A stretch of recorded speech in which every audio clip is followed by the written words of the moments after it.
Welcome back to BUZZMoncton.com. We're talking today with Jonah Hache, who we often refer to as a bit of a whiz kid around here with regards to the creative side of things. He's involved in visual production. He's a VJ officially, but he's also a creative force on the audio side of things. He's a recording artist. He writes his own material, just an overall kind of a renaissance man, I guess we might want to call it as well. Jonah Hache, welcome to BUZZMoncton.com. Thank you for having me. I have to ask you, first of all, about your visual side of the creativity that you bring. Where did that kind of evolve from? A young age, or did you pick up on it later? I actually just kind of fell into it. There's a festival I put on called Mestival, and the owner of the property also does visuals, but he does it in kind of a vintage liquid lights style. Like from the 70s, that psychedelic kind of look kind of influenced me in some ways, and I got into it digitally, and then that just kind of exploded after that. I'm thinking it gives you kind of a niche around here. I don't see too many people doing that. No, there's only certain festivals that are kind of into it, and so you get hired for the most random things sometimes. So is that where your creativity started, or was it more on the audio side with music? Definitely on music. I think I only started visuals maybe 2011. And started music in the late 90s. Really? Just basically 4 years ago? Yeah, that's right, yeah. So was it a major discovery that you would all of a sudden think, hey, I can do that? Yeah, basically. That's pretty much it, eh? And now you're much sought after. There are many festivals and events that seek you out. Yeah, I've got a big list of ones that I'm doing this summer. I'm pretty excited about it. So does that mean your recording is taking a back seat, your music career? Well, I find like for a lot of artists, whether they be visual or music, they kind of have to do this or that in order to sustain. And I really enjoy doing both, like visual and music. And I find a lot of the time I'll play at a music festival, and then I'm off the clock, and then I'm back on the clock doing visuals. Never a dull moment. No. So you're talking festivals a lot. This is, of course, prime festival season around here. That's right. Where can people look forward to checking you out? Well, next week, which I guess isn't related to a timeline right now. I'll be doing Inspire Festival, then Midsummer Madness, then I'm just looking at my calendar. Then with Payen, be doing Folly Fest.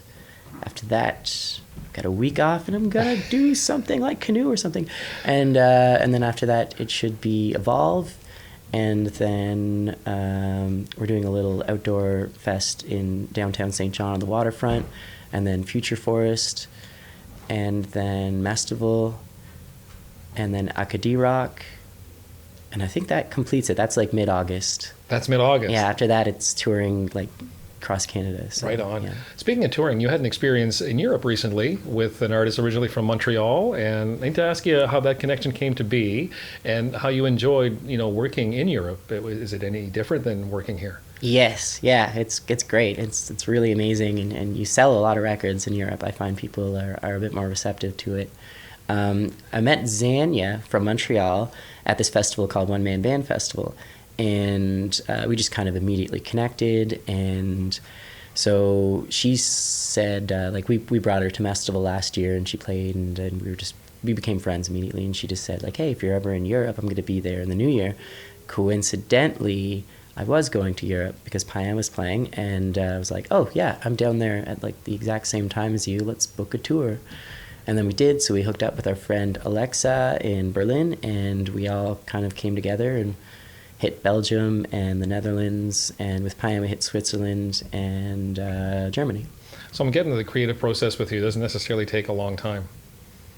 The creative process? Yeah, because I'm hearing so many different projects in a very limited time. Right. Really. So I'm thinking for you, things coming together, maybe you work best under pressure. How would you gauge that? I think it's like when you're already busy, you just kind of have to work with the momentum and use any spare time as you have. And there's a lot of things like lifestyle, like having a healthy diet and just perspective on life that can keep you at a good pace that won't be too stressful or intense for you, or burn you out or whatever. Right on. Well, it sounds like you have it all together, and things are, for all intents and purposes, appear to be just getting started for you. And so we wish you all the very best. Thanks for your time today. Thank you. And you need to come back to BuzzMoncton.com and check out more videos. Check out also our events listings and find out where Jonah here and many of his cohorts are playing and what they're up to through the course of the summer and beyond. So we'll see you next time.